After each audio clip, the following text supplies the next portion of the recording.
Hello guys, welcome back to our channel.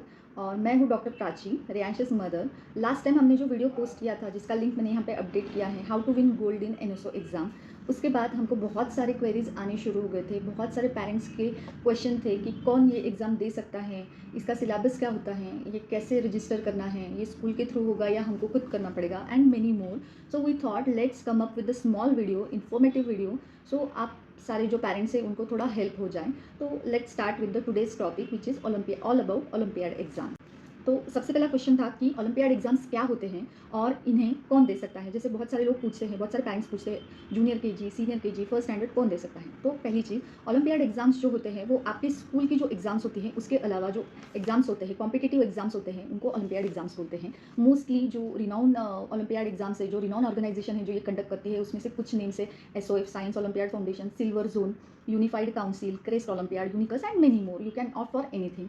ये exams कौन दे सकता है? तो जो मैक्सिमम एग्जाम्स है वो फर्स्ट ग्रेड से शुरू होती हैं। फर्स्ट और सेकेंड ग्रेड के लिए लेवल 1 एग्जाम होता है, और ग्रेड 3 से लेके 10 तक के या ऑनवर्ड, 3 से लेके ऑनवर्ड सारी एग्जाम्स जो है, मैक्सिमम एग्जाम्स जो है वो लेवल 1 और लेवल 2 ये फॉर्म में ली जाती है।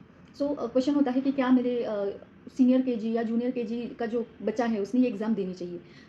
In my opinion I think yes, they should give a try, because उनको एक्सप्लोर करने का मौका मिलता है। आपको भी पता चलता है कि आपके बच्चे में कितना कैपेसिटी है, उसका कितना पोटेंशियल है। So two organisation, Crest Olympiad and Silver Zone Olympiad, which are conducting olympiads for UKG and LKG also. Next question होता है कि क्या फ़ायदा होता है? एक्चुअली इनका कोई फ़ायदा है या बच्चे को हम प्रेशर कर रहे हैं, बच्चे को हम फोर्स कर रहे हैं कि वो ये भी एग्जाम करे स्कूल की पढ़ाई के साथ साथ? जो सिलेबस में है स्कूल के वो तो हमको करना ही होता है, वो उनकी उससे तो वो सीखते ही हैं। लेकिन जब आप ओलंपियाड के लिए प्रिपेयर करते हो बच्चों को, तो उसमें एक्स्ट्रा प्रिपरेशन हो जाती है। तो इन माई ओपिनियन कि आपने ओलंपियाड एग्जाम के लिए रजिस्टर करना चाहिए, ताकि आपको पता चले कि आपका बच्चा कैसे पढ़ाई कर सकता है और आप उसको कैसे हेल्प कर सकते हो ज़्यादा पढ़ाई करने में। बहुत सारी ऑनलाइन ऑफलाइन एग्जाम्स होती है, तो कौन सी एग्जाम के लिए हमें रजिस्टर करना चाहिए? तो in my opinion there are some renowned organisation, those are conducting this olympiad. तो उसमें से कुछ एग्जाम्स जो है वो प्योरली ऑफलाइन है। बहुत सारे पेरेंट्स को डाउट होता है ट्रांसपेरेंसी ऑफ ऑनलाइन एग्जाम में। तो जिन लोगों को ये सिचुएशन है कि शायद लोग चीट करते होंगे और whatever it may be, तो they should go for offline exam only. Offline exam के लिए जो नेम है, ब्रांड नेम है, वो है एसओएफ, साइंस ओलंपियाड फाउंडेशन, जो आपके स्कूल के थ्रू ही कंडक्ट किया जाता है। मतलब अगर आपका स्कूल रजिस्टर है एसओएफ फाउंडेशन के साथ, तो ही आपके स्कूल में ऑफलाइन एग्जाम होगी। सो अगर आपका स्कूल रजिस्टर है तो गो फॉर दैट एग्जाम। कुछ उसका नॉमिनल रजिस्ट्रेशन फी है, उसका वर्कबुक है, वो आपको पढ़ना है, प्रिपेयर करना है, एंड दैट्स इट। अगर आपका स्कूल एसओएफ के साथ रजिस्टर नहीं है तो आप वो एग्जाम के लिए एनरोल नहीं कर सकते हैं। तो इन दैट सिचुएशन आपको क्या करना है? आपको ऑनलाइन एग्जाम्स देनी है। ऑनलाइन एग्जाम्स होती है जैसे कि सिल्वर जोन, क्रेस्ट, यूनिकस, आईटीएससी, या फिर उसके बाद अपना यूनिफाइड काउंसिल। तो ये सारी एग्जाम जो है वो ऑफलाइन और ऑनलाइन भी कंडक्ट होती हैं। अगर आपका स्कूल इनके साथ रजिस्टर नहीं भी है तो ये ऑर्गेनाइजेशन आपके बच्चे को, ये ऑर्गेनाइजेशन आपके बच्चों को चांस देती है कि आप ऑनलाइन भी एग्जाम दे सको। The only thing, you should be very ethical to give that exam. आपके बच्चे को आपको मेडल जीतने हैं ये नहीं सिखाना है। The ultimate aim should be कि नॉलेज गेन करना है, क्योंकि ये सब चीज़ें आगे उनको काम में आने वाली है। अभी की हुई चीटिंग उनको कुछ भी काम में नहीं आएगी। तो if you are very honest in that sense, तो ही आप ऑनलाइन एग्जाम के लिए प्रिपेयर कर सकते हैं। नेक्स्ट क्वेश्चन था कि how know about the exams, exam की डेट, सिलेबस, रिजल्ट्स, ये सब हमको कैसे पता चलेगा? क्या हमको ये स्कूल प्रोवाइड करेगा डिटेल्स? तो उसका आंसर है नो, आपको स्कूल ये सब डिटेल्स प्रोवाइड नहीं करता है। School will provide only about कि ये एग्जाम हम कंडक्ट कर रहे हैं, अभी अगर आपको इसमें रजिस्टर करना है तो आप पैसे भर दीजिए, रजिस्टर कर लीजिए, ये तारीख को एग्जाम हो जाएगा, इस तारीख को रिजल्ट आ जाएगा, that's it. That is only the school की responsibility to conduct the exam. बाकी जो सारी डिटेल्स है वो आपको कहाँ से मिलेगी? तो ये सारा कंफ्यूजन जो है वो सिर्फ फर्स्ट ग्रेड तक ही होता है। जैसे जैसे आप एक एक साल आगे बढ़ता है आपका बच्चा और एग्जाम्स देने लगता है, तो आपको भी पता चलने लगता है कि कौन सी एग्जाम है, कैसे देनी है, कहाँ से रजिस्टर करना है। अगर आप ऑफलाइन एग्जाम की बात कर रहे हो, फॉर एग्जाम्पल एसओएफ का एग्जाम, तो वो स्कूल से आपको ये आएगा, मैसेज आएगा, वो आपको फॉर्म फिलअप करके देना है, पैसे पे करने हैं, and then you have to go for that exam. वो सारी डिटेल्स उनकी तरफ से आ जाती हैं। बाकी मैंने जो बोला सिल्वर जोन, यूनिफाइड काउंसिल का एग्जाम, या फिर क्रेस्ट, यूनिकस, ये सारे ऑनलाइन एग्जाम के जो पोर्टल है वो आपको जाके पर्टिकुलरली चेक करने पड़ते हैं। चेक करने के बाद वहाँ पे ऑप्शन होता है register your child for this by previous year papers, bye there workbook, bye there reference book. आपको उसमें से जो जो चूज़ करना है आप चूज़ कर सकते हो। द ओनली कंडीशन कि आपके बच्चे को उसमें इंटरेस्ट होना चाहिए। आप आपके बच्चे को फोर्स नहीं कर सकते हैं कि किसी और के बच्चे को 40 मार्क्स आए हैं तो आपको आपके बच्चे को भी 40 आने चाहिए। That is not possible, every child is different. अगर आपका खुद का बच्चा इसमें इंटरेस्ट लेता है तो ही आपने रजिस्टर करना चाहिए।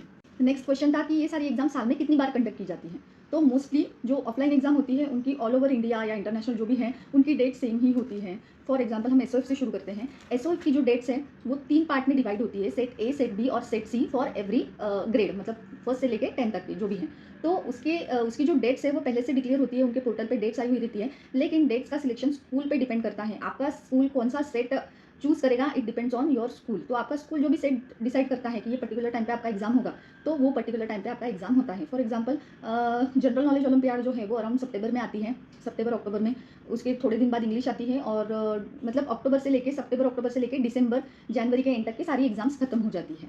और सिल्वर जोन जो है कुछ कुछ ओलंपियाड जो है वो समर ओलंपियाड्स होती है। समर ओलंपियाड्स मतलब आप ये कुछ जून जुलाई ऐसे इसमें आती है, लेकिन जून जुलाई में आने के बाद भी अगर आपका बच्चा 4th ग्रेड में है तो आपको 3rd ग्रेड का फॉर्म भरना है, क्योंकि 4th तभी शुरू हुआ है। He won't be able to give 4th grade का एग्जाम, तो वो उसके लिए बहुत ज़्यादा डिफिकल्ट हो जाएगा और आपके लिए भी वो प्रेशर वाला सिचुएशन हो जाएगा। तो आपने क्या करना है, जब आप समर ओलंपियाड के फॉर्म्स भरते हो तो अप्रैल में नया सेशन शुरू होने वाला है और जून में एग्जाम है, फिर भी आप प्रीवियस ग्रेड का एग्जाम का फॉर्म भरोगे और ये सब आपको जो एग्जाम डेट्स है वो सब आपको डिटेल्स उस पर मिल जाएंगी। कुछ एग्जाम्स ऐसी है जैसे कि यूनिकस एग्जाम, तो उस पर आपको जब आप रजिस्टर करते हो तब वो आपको पूछते हैं कि आपको कौन सी डेट कंफर्टेबल है। फॉर एग्जाम्पल कि हमें जो है वो 2 डेट्स मिल रही हैं इस साल के लिए, तो वो डेट्स में से मैंने जो डेट चूज़ की है उसका आप टाइम स्लॉट भी चूज़ कर सकते हो। दिन भर में आप शाम के 7 बजे तक, सुबह 9 बजे से शाम के 7 बजे तक आप कोई भी 1 घंटे का जो स्लॉट है वो आप फिक्स कर सकते हो खुद के लिए, और उसके बाद में आपको उसमें 3 मॉक टेस्ट मिलती है जो आप आपके कन्वीनियंस के हिसाब से कभी भी कर सकते हैं। तो ऑनलाइन डेट्स जो है, तो कुछ एग्जाम जो है वो खुद डिसाइड करती है कि कब एग्जाम होने वाला है, उस टाइम पे आपको अपीयर होना पड़ता है, और कुछ एग्जाम जो है वो आपको चांस देती है कि आप खुद चूज़ करें डेट और खुद परफॉर्म करें। ओलंपियाड एग्जाम कौन, नेक्स्ट क्वेश्चन है, ओलंपियाड एग्जाम कौन कौन से सब्जेक्ट्स में होती है? Mostly general knowledge, English, maths, science, ISSO मतलब सोशल स्टडीज़ एंड NCO मतलब साइबर ओलंपियाड, ये कॉमन है। इसके अलावा हिंदी ओलंपियाड भी होता है और कॉमर्स ओलंपियाड और बहुत सारे होते हैं, लेकिन ये कॉमन सब्जेक्ट है जो usually most of the children देते हैं। मार्किंग स्कीम कैसी होती है और कितने मार्क का पेपर होता है और कैसे डिस्ट्रीब्यूशन होता है मार्क्स का? तो फर्स्ट से लेके 4th तक के 40 मार्क का पेपर होता है। It depends on exam also. Here I am talking about SOF olympiad, क्योंकि काफ़ी दिनों है और स्कूल्स के थ्रू दी जाती है इसीलिए।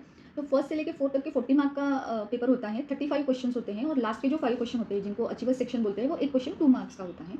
और 5th से लेकर 10th तक के 60 मार्क का पेपर होता है और उनका अचीवर सेक्शन जो है वो 3 मार्क्स का होता है।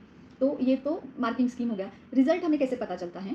आपके पास एक हॉल टिकट मिलता है एग्जाम के पहले, उसके ऊपर आपका नंबर लिखा हुआ रहता है, आपका जो रोल नंबर होता है उसमें आपका स्टेट वाइज रोल नंबर दिया होता है। तो जब आपका रिजल्ट डिक्लेयर होता है तो जो SOF की वेबसाइट है उस पर ये मेंशन किया जाता है कि रिजल्ट आउट हुआ करके। उनका फेसबुक ग्रुप भी है जिसपे SOF करके, तो उस पर भी वो लोग डिक्लेयर करते हैं। तो आपको जाके क्या करना है, उनकी वेबसाइट पर रिजल्ट में जाना है और आपका जो रोल नंबर है वो उसमें पेस्ट करना है और आपका रिजल्ट आपको मिल जाता है। तो उसका आप PDF भी ले सकते हो, स्क्रीनशॉट भी ले सकते हो। चलता है जब कुछ दिन बाद आपके मेडल्स और सर्टिफिकेट जब आते हैं, सारे ही लोगों को, सारे ही स्टूडेंट्स को पार्टिसिपेशन सर्टिफिकेट मिलते हैं, और जिनको मेडल मिलते हैं उनको फिर वो स्कूल प्रोवाइड करता है, और तभी उसके साथ आपको SPR रिपोर्ट करके मिलती है। वो SPR रिपोर्ट में डिटेल्स दिए होते हैं कि आपके बच्चे का क्या गलत हुआ, आपके बच्चे का क्या सही हुआ, कौन सा क्वेश्चन के आंसर कितने % लोगों ने करेक्ट दिए, कितने % लोगों ने गलत दिए, कहाँ पे उसको लॉजिकल रीजनिंग, एवरीडे मैथ उसको कहाँ पे इंप्रूव करने की जरूरत है, which is very detailed analysis after the exam and which is the very best part of the exam. तो ये हुआ मेडल्स के बारे में। रिजल्ट कब तक आता है? एग्जाम के 40 से 45 डेज तक रिजल्ट आ जाता है यूजुअली। ग्रेड 1 और 2 को लेवल 2 का एग्जाम नहीं होता है, तो उनके जो सारे प्राइजेस है, जोनल रैंक, रीजनल रैंक, ये सब जो है वो फर्स्ट लेवल पे मिल जाते हैं। ग्रेड 3 से लेकर ऑनवर्ड जो है उनके जो प्राइजेस है, जैसे उनका इंटरनेशनल रैंक 1 भी आया है तो उनको सिर्फ गोल्ड मेडल ऑफ एक्सीलेंस या जो भी है वही मिलता है, उनको कोई इंटरनेशनल रैंक का अवार्ड नहीं मिलता है। उसके लिए they have to wait for second level. This is all about olympiad exams. सबसे पहले आपने, अगर आपका डिसाइड हुआ है कि मैं मेरे बच्चे को एनरोल कर रही हूँ ओलंपियाड के लिए, तो गो विथ फर्स्ट ओलंपियाड जो भी आपके स्कूल से कंडक्ट होती है। आपको सीनियर से पता चल जाता है, जैसे आपके बच्चा भी सीनियर KG में है और अप्रैल में प्रमोटेड टू 1 होने वाले हैं, फर्स्ट स्टैंडर्ड में जाने वाले हैं, तो आपके स्कूल के सीनियर से आपको पता चल जाता है कि कौन सी कंडक्ट होती है स्कूल में एग्जाम, कौन सी नहीं होती है। तो फॉर एग्जाम्पल उन्होंने आपको बोला है कि ये सब की एग्जाम कंडक्ट हो रही है, तो सिंपली आपने क्या करना है, वेबसाइट पे जाना है, आपका जो ग्रेड है वो चूज करना है, वो ग्रेड के नीचे सिलेबस आता है, वो सिलेबस आपने डाउनलोड कर लीजिए, स्क्रीनशॉट ले लीजिए या समझ लीजिए या पेपर पे लिख लीजिए, और वो आपने समझ लेना है। उसके बाद MPG की नई वर्कबुक जो है, नई जो न्यू एडिशन वर्कबुक है वो अप्रैल से आना शुरू होते हैं, तो अगर आप अप्रैल में ऑर्डर करो या फिर जब आप स्कूल से फॉर्म भरते हो तभी आपको वो मिल जाती है। बहुत छोटे होते हैं, कुछ बड़े नहीं है कि दिन रात उसको पढ़ाई लगने वाली, जी नहीं, बिल्कुल नहीं। और सैम्पल पेपर भी उसी वेबसाइट पे आपको मिल जाएंगे। आप वो सिलेबस चेक कर लो, आप वो पढ़ लो, तो आपको पता चल जाएगा कि फर्स्ट ग्रेड में आपको नाउन, एडजेक्टिव, प्रोनाउन ये सब है। तो जब तक टीचर पढ़ाएगी तब तक के तो एग्जाम का टाइम हो जाएगा। तो ये बहुत सिंपल है, आप खेलते खेलते आते जाते उसको ये छोटे छोटे कंसेप्ट बताते जाओ। ये सारे जो थे, ये जो मुझे कुछ क्वेश्चन पोस्ट हुए थे, मैंने ट्राई किया कि मैं उनके आंसर दे सकूँ। आई होप आपकी सारी क्वेरी सेटिस्फाई हो गई होगी। इसके बाद भी अगर आपको कोई क्वेश्चन है तो प्लीज़ कमेंट बॉक्स में पोस्ट कीजिए या फिर हमको मेल कीजिए। आपको कुछ भी गाइडेंस चाहिए होगा तो I am all here to help you out. Thank you so much for watching my video and do not forget to subscribe us. Bye.